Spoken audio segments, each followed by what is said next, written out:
Good morning, students. Today we will discuss last technique of scientific management theory, that is differential wage system. Under the differential wage system, Taylor suggests that equal wages should not be provided to each and every employees.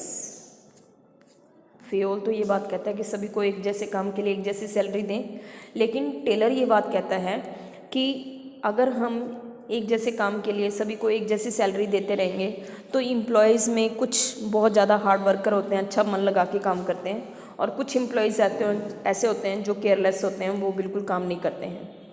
तो अगर inefficient workers को भी efficient workers की equal salary मिलती रहेगी तो efficient worker भी हमारे इनएफिशिएंट हो जाएंगे। So Taylor suggest that there should be difference in wages of each and every worker who work hard and do more, they must get more salary, and those worker who do less and produce less unit of production, they may be provided with the less wages. For example, यहाँ हमें Taylor की differential wage system के according fair day work हमें decide करना है कि एक worker कितने दिन एक दिन का काम कितना होगा। पर डे वर्क जो है, मान लो कि उसका 100 यूनिट है कि हर वर्कर को एक दिन में 100 यूनिट बनाने ही बनाने हैं, तो जो व्यक्ति उस प्रतिदिन के काम को ये करेगा या उससे ज़्यादा करेगा, दे may be provided 4 per unit, यानी कि जो व्यक्ति 100 यूनिट बनाएंगे उनको 100 के हिसाब से 100 यूनिट इंटू 400 रुपीज़ मिलेंगे। तो इसमें कुछ एफिशिएंट वर्कर भी हो सकते हैं जो बढ़िया काम करेंगे, ज़्यादा काम करेंगे, तो उस केस में एक वर्कर ने 120 यूनिट बनाए, तो 120 यूनिट बनाने वाले को मल्टीप्लाइड बाय 4, यानी कि दे विल गेट 480। ठीक है बेटे। अगर कोई वर्कर कामचोर है, इनएफिशिएंट है, कम काम करता है, मान लो कि किसी वर्कर ने 90 यूनिट बनाए, तो ये बात हमने वर्क स्टडी में करी थी कि वर्क स्टडी में मेथड, मोशन, फटीग और टाइम स्टडी से हम एक व्यक्ति का प्रतिदिन का काम निश्चित कर लेते हैं, दैट इज़ 100 यूनिट 4 स्टडी के हिसाब से। ठीक है। तो अगर कोई वर्कर मान लो कि 80 यूनिट पैदा करता है या 90 यूनिट पैदा करता है, तो उसको 4 रुपये के हिसाब से नहीं दी जाएगी, उसको पनिश किया जाएगा by giving less wages with the less rate. तो टेलर यही बात कहता है कि there should be 2 wage rate, high wage rate जो कि प्रतिदिन का काम डेली पूरी करता है या उससे ज़्यादा करता है, और ऐसे वर्कर्स को आप पनिश करो लो वेज रेट से जो कि स्टैंडर्ड वर्क को पूरा नहीं करते हैं, यानी कि जिन्होंने 100 यूनिट नहीं बनाए तो उनको 4 के हिसाब से नहीं, 3 के पर यूनिट के हिसाब से पेमेंट किया जाएगा।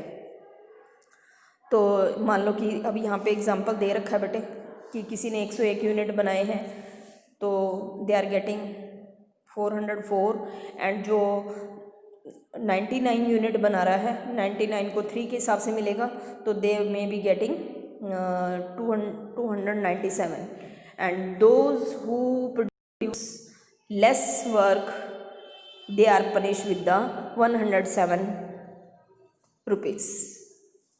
तो टेलर ये फर्दर उसको फ्यूचर में बेटर परफॉर्म करने के लिए, स्टैंडर्ड वर्क को पूरा करने के लिए मोटिवेट करेगा बेटे। तो इसमें इसके मेरिट डिमेरिट एनसीईआरटी में दे रखे हैं, आप इसको पढ़ना बेटे। नाउ हम टेलर और फेयोल थ्योरी दोनों डिस्कस कर चुके हैं। मेंटल रेवोल्यूशन 20 में एक स्टेप आता है, तो उसको मैंने जब आपको स्पिरिट डीकॉप कराया तब बताया था बेटे। स्पिरिट डीकॉप और जो हमने हार्मनी नॉट डिस्कॉर्ड किया था, तो उसमें हमने मेंटल रेवोल्यूशन स्टडी किया था। तो there should be mental change in the mindset of workers as well as management को give them participation in profit and participation in decision making. तो हम एक मैनेजमेंट को अपने वर्कर्स को अपना दुश्मन ना मान के उनको अपना फ्रेंड, अपना पार्टनर मानना चाहिए, और हमेशा हर कोई भी डिसीज़न लेते समय उनकी डिसीज़न को, सजेशंस को वेलकम करना चाहिए, और अच्छे डिसीज़न को मारना भी चाहिए। और दूसरी बात मैंने आपको बताई थी कि प्रॉफिट अकेला मैनेजमेंट को ना मिले, some part of the profit with the salary should be provided to the workers. तो ये हमने मेंटल रेवोल्यूशन में किया था, आपके एनसीईआरटी की बुक में होगा, आप देखना बेटे। और वर्कर्स को भी क्या करना है, workers should work hard for hard work for the and they accept the new change of the company and they should forget to go on strike. वो स्ट्राइक पे ना जाके मेहनत से काम करेंगे और कोई भी कंपनी के नए चेंज को हैप्पीली एक्सेप्ट करेंगे। तो ये जो टेलर और फ्यूल थ्योरी हम डिस्कस कर चुके हैं, इनके टेलर और फ्यूल थ्योरी का कंपैरिजन करना है बेटे। और मैंने ये भी क्लास में डिस्कस किया था कि जो टेलर और फ्यूल हैं दोनों ही ह्यूज गोल्स को अचीव करने में हेल्प करती हैं और दोनों ही थ्योरी जो हैं डिवीजन ऑफ वर्क को फेवर करती हैं। दोनों ही थ्योरी स्पेशलाइजेशन के बेनिफिट को एक्सेप्ट करती हैं और दोनों ही थ्योरी जो हैं they agree with the there should be complete industrial change, there should be industrial peace and there should be complete harmony between management and workers.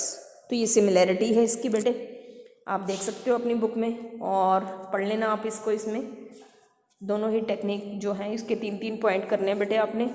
और टेलर थ्योरी जो है वो administrative level of top level management पे apply होती है और fuel theory जो आपकी टेलर थ्योरी है lower level managers shop floor level पे लागू होती है और हेनरी फ्यूल थ्योरी आपके टॉप लेवल मैनेजमेंट पे लागू होती है। बेसिस ऑफ फॉर्मेशन ये पर्सनल एक्सपीरियंस पे बेस पे हेनरी फ्यूल ने खुद बनाई है और टेलर ने ऑब्जर्व करके फैक्ट्री में ऑब्जर्व करके एक्सपीरियंस से बनाई है।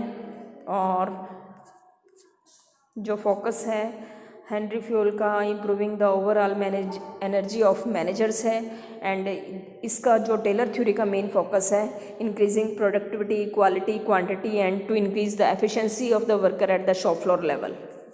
ठीक है बेटे। दूसरा unity of command, Henri Fayol इसको स्ट्रांगली एग्रीड करता है, इसमें अप्लाई किया गया हेनरी फ्यूल थ्योरी में। और एफडब्ल्यू टेलर में यूनिटी ऑफ कमांड को वायलेट किया गया है क्योंकि here workers are getting from 8 specialist. ये बहुत इंपॉर्टेंट पॉइंट है बेटे, इसको आपने अच्छे से करना है। ठीक है।